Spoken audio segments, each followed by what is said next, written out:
విద్యాపరంగాని అనేక రకాలుగా గత 2-3 దశాబ్దాలుగా చేతనిస్తున్నటువంటి అన్న పుల్లారావు గారు కానీ శ్రీగౌడ్ గారు మిగతా అందరికీ శ్రీరాబ్లాస్లకు ప్రత్యేకించి మిగతా సహచర ఉపాధ్యాయులు అందరికీ కూడా పేరు పేరున నమస్తే తెలియజేస్తూ ఇందాక అన్న చెప్పినట్టుగా ఒకటేమో ఆశావాద దృక్పథం, ఒకటేమో నిరాశ. ఆశావాదం ఏమిటంటే ఈరోజు మనం చెప్పినా చెప్పకుండా బడిబాటు నిర్వహించకుండా ఖచ్చితంగా చదివించాలి విద్యాలన్న అవేర్నెస్ అయితే తల్లిదండ్రులకు వచ్చింది. ఇదందరూ మనం వెల్కమ్ చేయాల్సినటువంటి అంశం. ఇక వాళ్ళు చెప్పినట్టు రెండో అంశం నిరాశ ఏమిటి అని అంటే ప్రభుత్వ పాఠశాలలు క్రమేపీ బడ్జెట్ పెరుగుతుంది, ప్రభుత్వాలు ఇచ్చేది ప్రచారం పెరుగుతుంది, టీచర్స్ మేము పనిచేస్తున్నాం, మీరు పనిచేస్తున్నాం, ప్రజాప్రతినిధులు కూడా ఈరోజు బడిబాట గురించి మాట్లాడుతున్నారు. ఇంత యంత్రాంగం పనిచేసిన అన్నయ్య చెప్పినట్లుగా కొన్ని స్కూళ్ళు మూతపడుతున్నాయి. ఇది మనం బాధపడాల్సిన అంశం. అంటే ఒకవైపు ఏమో మనమందరం మాతో పాటుగా ఇక్కడ కూర్చున్న అన్నతో పాటు అందరం ప్రభుత్వ పాఠశాల చదువుకున్న వాళ్ళమే, కాంగ్రెస్తో పాటు అందరూ ప్రభుత్వ పాఠశాల చదువుకొని ప్రభుత్వ ఉద్యోగులుగా, రాజకీయ నాయకులుగా రకరకాల రంగాలలో మనం ముందుగా ఉన్నాం. కానీ విద్యకు వచ్చే వరకేమో ప్రైవేట్ పాఠశాలకి వెళ్తున్నాం, పెరిగి పెద్దగైనాక ఉద్యోగం వాళ్ళకేమో గవర్నమెంట్ ఉద్యోగం అంటున్నాం. ఉద్యోగం ఏమో గవర్నమెంట్ది కావాలి, విద్యనేమో ప్రైవేట్ది కావాలంటున్నాం. సరే, దీనికి రకరకాల కారణాలు ఉన్నాయి. ఏదైనా కూడా ఈరోజు ప్రభుత్వం చాలా సీరియస్గా తీసుకుని బడిబాటను ఈరోజు గ్రామ సభలలో ఈ అంశాన్ని ఎజెండాగా పెట్టి తల్లిదండ్రులకు చెప్పి ప్రభుత్వ పాఠశాలలో విద్యార్థులను చేర్పించండి, క్వాలిటీ ఎడ్యుకేషన్ వస్తుంది, బాగా చెప్పేటువంటి టీచర్స్ ఉన్నారు, ప్రోత్సహించేటువంటి ప్రభుత్వం ఉన్నది, విద్య మీద చాలా ఖర్చు పెట్టడానికి ప్రభుత్వం ముందరికి వస్తూ ఉన్నది. కాబట్టి నా రిక్వెస్ట్ ఏమిటంటే ఈ సందర్భంగా మేము ఇక్కడ పాన్గల్ ఉన్నత పాఠశాల విద్యార్థుల తరఫున మీ దగ్గరికి రావడం జరిగింది. ఈ గ్రామానికి ప్రత్యేకత ఏమిటంటే మాకు వచ్చేటువంటి సుమారు 14-15 గ్రామాలు తండాల పిల్లలలో చాలా అద్భుతమైన ప్రతిభ ఉన్నటువంటి పిల్లలు ఈ గోకాపూర్ గ్రామం నుంచి ఉంటారు. నా స్పెషల్ థ్యాంక్స్ ఏంటంటే ఇక్కడ పనిచేసేటువంటి టీచర్స్కు, వాళ్ళని ప్రోత్సహించేటువంటి రాజకీయ నాయకులకు కానీ, వాళ్ళకి సపోర్ట్ చేసేటువంటి అంగన్వాడీ డిపార్ట్మెంట్ కానీ, ఏ డిపార్ట్మెంట్ అయినా వాళ్ళందరికీ మా పాఠశాల తరఫున మనస్ఫూర్తిగా ధన్యవాదాలు తెలియజేస్తున్నాం. ఇందాక ఎవరో మాట్లాడుతూ ఆ సార్ మాట్లాడుతూ ఒక మాట అన్నాడు, మార్కులు ఏమైనా కానీ చదువు అనేటువంటి ఉద్యోగం కోసం కాదు కానీ అక్షర జ్ఞానం వచ్చినప్పుడు ఎక్కడైనా కూడా బతుకుతాడని మాట అన్నాడు. ఆ లైవ్ ఎగ్జాంపుల్ ఏంటంటే ఆడ ఫోటో తీసి పిల్లాడు, చరణ్ అని పిల్లాడు. ఆ పిల్లవాడిని మేము వచ్చినప్పుడు కలిసినాం, సార్ వాళ్ళు ఆ ప్లాన్ పేరు చెప్పిండ్రు. ఆ ప్లాన్ పట్టుకుంటే 25 మంది పిల్లల ఇంటర్లకు తీసుకెళ్ళి వాళ్ళ పేరు చెప్తున్నాడు, ఇంటి పేరు చెప్తున్నాడు మాకు. అంటే మనం ఈ రోజు ఇప్పుడున్న పరిస్థితి, మన పక్కింటి వాళ్ళ పేరేంటి, మన కాలంలో ఉన్నటువంటి వాళ్ళు ఏం చేస్తున్నారు తెలియని పరిస్థితులలో ఒక పిల్లవాడు 8వ తరగతి చదవాల్సిన పిల్లవాడు ఈ గ్రామంలో ఈ కులం ఆ కులం అనకుండా అన్ని ప్రాంతాలకు తీసుకెళ్లి ఇంకో పలాని పిల్లవాడు వీళ్ళ నాన్న పేరు ఇది, ఇక్కడ ఈయన చదువుతున్నాడని మొత్తంగా రా చెప్తున్నాడు. ఇది కదా చదవంటే. అదే ఒక ప్రైవేట్ పాఠశాల పిల్లవాడిని చెప్పండి, ఆ పక్కింటి ఏం పేరు అంటే తెలుగు సార్ అంటారు. నేనేదో కామెడీగా చెప్తాను, నిజం కూడా చాలా చోట్ల మనకు తెలుగు సార్ వాళ్ళు యాడ్ చదువుతున్నారు అంటారు. అంటే ప్రభుత్వ పాఠశాలలో ఉండేటువంటి పిల్లలకు విస్తృతమైన పరిజ్ఞానం వస్తుంది. అంటే మార్కెట్లో ఆ పిల్లలు కూడా ఒక దగ్గర ఇచ్చి పెడితే తిరిగి ఇంటికి రాగలిగే శక్తి వస్తుంది.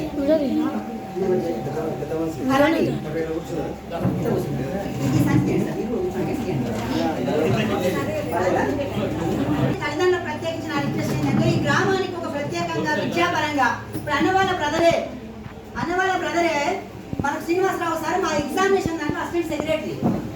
ఈరోజు అనేకమైనటువంటి ప్రభుత్వ పాఠశాలలో పరీక్షలలో కానీ పిల్లలలో నమోదు పెంచడంలో కానీ వాళ్ళ క్వాలిటీ ఎడ్యుకేషన్లో డిపార్ట్మెంట్ పరంగా విద్యాశాఖలు ఆడ పనిచేస్తున్నాడు. గ్రామంలో రకరకాల ప్రోత్సాహం కోసం పనిచేస్తూ ఉన్నారు. అంటే ఇట్లా ప్రోత్సాహం ఇచ్చే వాళ్ళు ఉన్నప్పుడు మన పిల్లలు బాగా చదివించడానికి మనం ముందుకు రావాలి. ఒక చివరికి ఒక అపోహ ఉంటుంది అని చెప్పి నేను ముగిస్తా. ప్రభుత్వ పాఠశాలలో క్వాలిటీ ఎడ్యుకేషన్ ఉండదు ఉంటుంది. ఇది పాఠశాల మాత్రమే కరెక్ట్ కాదు. మనకేమనిపిస్తుంది అంటే పిల్లవాడికి మంచి సూటు బూటు టై వేసి మంచి అందంగా పంపిస్తే చూడడానికి చాలా ముచ్చటగా అనిపిస్తుంది. అక్కడ వరకు మాకు కూడా మా పిల్లల్ని పంపించినప్పుడు నాకు అట్లా అనిపిస్తుంది ఆనందంగా. కానీ ఆ వేషం వెనుక ఉండే చదివేందని కానీ మనకు జాగ్రత్తగా చూస్తే ప్రభుత్వ పాఠశాల చదువుకునే పిల్లవాడు మల్టీ టాలెంటెడ్గా తయారవుతాడు. నేను మళ్ళీ చెప్తున్నా, ఇప్పుడు ఇలా ఉన్న పిల్లలు మా ఎమ్మడి వచ్చిన 5-6 పిల్లలు మీరు నిలబెట్టి చూపించండి. ఆ పిల్లలకు అద్భుతమైన ప్రతిభ ఉంది.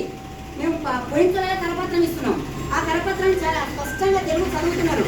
ప్రైవేట్ పాఠశాల పిల్లలకి ఇంగ్లీష్ కొంచెం బట్టి పడతారే కానీ ఆ తెలుగు కరపత్రం కానీ చదవండి అంటే పిల్లలకు చదువు రాదు. ఎందుకంటే తెలుగు నెగ్లెక్ట్ చేస్తుంది. అక్కడ కానీ ఎక్కడైతే పిల్లవాడికి మాతృభాష బాగా వస్తుందో, మాతృభాష బాగా వచ్చిన పిల్లవాడే ఇంగ్లీష్ చదవగలుగుతాడు, హిందీ చదవగలుగుతాడు, మాట్లాడగలుగుతాడు, రాయగలుగుతాడు. కానీ ప్రైవేట్ పాఠశాలల్లో మాతృభాష నిర్లక్ష్యం చేయబడుతుంది కాబట్టి వారికి ఆ భాష వస్తలేదు, ఇంగ్లీష్ వస్తలేదు. 4 పదాలు ఏదైనా మంచిగా ఇంగ్లీష్ మాట్లాడితే బాగా వస్తుంది, ఆనందపడుతున్నాం. కానీ ఆ ప్లాన్ ఒక నిమిషం అయిపోయింది. ఒకటే నిమిషం, నీవు చాలా అవగాహన ఉన్నాడు, నీ పిల్లలు, నీ మనవరాలు గొప్ప సింగరు. ఈగో ఈయన మనవరాలు మా దగ్గర యాస్మిన్ అనే పాప ఉంటుంది.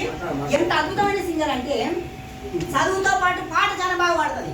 మన రోజు పాట పాడితే తిండి పెడుతుంది అంటే, పాట తిండి పెడుతున్న వాళ్ళు కోట్ల మంది ఉన్నారు. ఓరటి వెంకన్న పాట ద్వారా ఎమ్మెల్యే సై ఇప్పుడు మన ముందర ఉన్నాడు. కాబట్టి నేను ఈరోజు 100 ఎగ్జాంపుల్ చెప్పగలను మీ గోకులాకు సంబంధించి పిల్లల ప్రతిభ గురించి. కాబట్టి నేనేమి ప్రైవేట్ పాఠశాలను డిస్కరేజ్ చేయట్లేదు, అక్కడ చదువు రావట్లేదు అని కూడా చెప్పట్లేదు. వాళ్ళ ప్రయత్నం వాళ్ళు చేస్తున్నారు. నిజంగా చాలా స్కూల్స్ పరిమిత ఫీజుతో కూడా బాగా పనిచేస్తున్నాయి. కానీ మేమేం రిక్వెస్ట్ చేస్తున్నామంటే, ప్రభుత్వ పాఠశాలగా మనమే కాపాడుకోకపోతే, మన పిల్లలు మనమే పంపకపోతే, ఈ పాఠశాలలు తగ్గిపోయిన తర్వాత ఇందాకన్నా చెప్పినట్లుగా ఫీజు కట్టలేనటువంటి వాళ్ళు ఇబ్బంది పడతారు. కట్టగలిగే శక్తిన వాళ్ళు ఓకే, కానీ కట్టలేని వాళ్ళు ఇబ్బంది పడ్డప్పుడు విద్యకు దూరం అయ్యేటువంటి ప్రమాదం ఉంటుంది. కాబట్టి మొత్తం అన్ని రకాల అన్ని వర్గాల పిల్లలు బాగా గొప్పగా చదువుకోగలిగితే రేపు ఉద్యోగాలు వచ్చినా రాకపోయినా వాళ్ళ కాళ్ళ మీద వాళ్ళ పడతారు. చివరి ఒక మాట, రేపు ఇంకొక 10-15 ఏళ్ళ తర్వాత మీ మార్కుల మెమో చూసి ఉద్యోగం ఇయ్యరు. నాకు 100కి 100 మార్కులు వచ్చినాయి, ఉద్యోగం ఇవ్వండి. నేను ఈ మండల టాపర్కి వచ్చినాయి, మెమో ఉంది, నో వస్తే పక్కన పెట్టుకొని చెప్పు, నీకేం వస్తుందో చెప్పు అంటారు. కూర్చొని నేను ఒక ప్రశ్న ఇస్తా చెప్పు, లేదా ఒక పేపర్ ఇస్తా, ఒక వ్యాసం రాయి. నీ మండలం గురించి నీకేం తెలుసు, నీ మండలంలో ఉన్న గ్రామాలని, గ్రామ పంచాయతీలని, హామ్లెట్ విలేజ్ని, తాండాలని, ఈ ప్రజానికం ఏంటి, వాళ్ళ భౌగోళిక స్వరూపం ఏంటి, వాళ్ళ సామాజిక నేపథ్యం ఏంటి రాయి అంటాడు. నాకేం తెలియదు సార్, నాకు మార్కులు వచ్చినాయి సార్ అంటే మంచిగా ఇంకోరా అని చెప్తాడు. కాబట్టి భవిష్యత్తులో మనకు నైపుణ్యం ఉందా లేదా అన్న దాని మీదనే మన పిల్లలకు ఉద్యోగాలు కానీ ఉపాధి కల్పన వస్తాయి. ఈరోజు మంచిగా విద్య మీద ప్రభుత్వాలు ప్రోత్సాహిస్తున్నాయి. కాబట్టి ప్రభుత్వ పాఠశాల తరఫున మేము రిక్వెస్ట్ చేస్తామన్న తల్లిదండ్రులు, ప్రభుత్వ పాఠశాల పిల్లలను పంపండి. క్వాలిటీ ఎడ్యుకేషన్ రావడం కోసం మేము కూడా 100% అద్భుతం చేస్తున్నామని చెప్పట్లేదు. ఎక్కడైనా ఏదైనా చిన్న చిన్న పొరపాటు సరిగా చెప్పలేకపోతే అడగండి. సార్ గోపాలన్న మా పిల్లవాడికి చదువు వస్తలేదు, ఇదో ఇక్కడ నిర్లక్ష్యం చేయబడుతుంది, ఇంగ్లీష్ చదవలేదు, మ్యాథ్స్ వస్తలేదు. మేము కూడా ఇటువంటి వాళ్ళతో కలిసి పిల్లలకు మంచి క్వాలిటీ ఎడ్యుకేషన్ ఇచ్చే ప్రయత్నం చేద్దాం. కాబట్టి ఇక్కడ ఫైనల్గా తల్లిదండ్రులకు మరొకసారి రిక్వెస్ట్, మీ పిల్లలను ప్రభుత్వ పాఠశాలకు పంపి ప్రభుత్వ పాఠశాలను బలోపేతం చేయండి. నా రిక్వెస్ట్ ఏంటంటే అన్నవాళ్ళ లాంటి వాళ్ళు కూడా మా పాఠశాలలో కోఆపరేట్ చేయండి, టీచర్స్తో అసోసియేట్ కాండి. ఏదైనా మౌలిక వసతులు ఏదైనా ఇబ్బంది ఉంటే మీ నోటీస్ చేసినప్పుడు ఇమీడియట్గా మీ శక్తి మేరకు సాధించే ప్రయత్నం చేస్తే మేము కూడా ఆనెస్ట్గా పనిచేసే ప్రయత్నం చేస్తామని చెప్పి తెలియజేస్తూ థ్యాంక్ యూ వెరీ మచ్. ఇది సారు జెడ్ పేజెస్